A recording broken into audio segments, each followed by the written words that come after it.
visuals from Delhi University where students, led by the Students Federation of India, protested in front of the university's art faculty calling out the huge fee hike in varsity's postgraduate courses.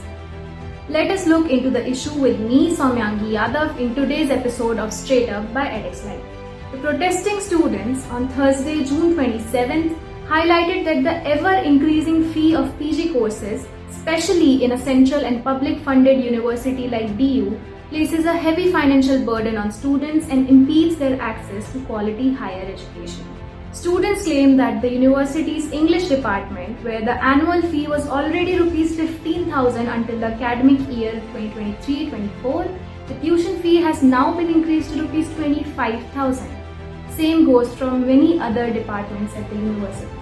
Protesters further stressed that despite increasing fees, there has been no corresponding improvement in infrastructure.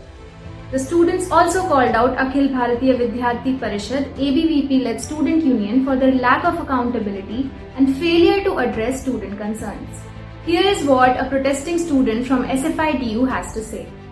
We have seen that Delhi University in all the departments has been increasing fees every year without giving any prior notice to students at all.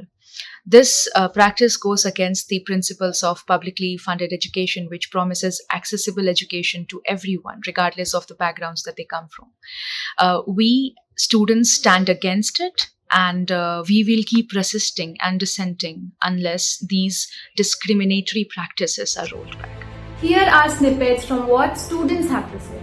Delhi University का crowd होता था students का, it used to be a mixed crowd. ये ऐसा नहीं था कि एक particular social strata के लोग ही आ रहे हैं. But अब वो होना हो चुका है कि it is only accessible to people who can afford that much money and who will keep silent.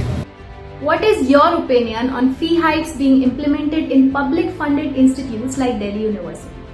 Do let us know in the comments below. We will be back in another video tomorrow. Mask up and stay safe.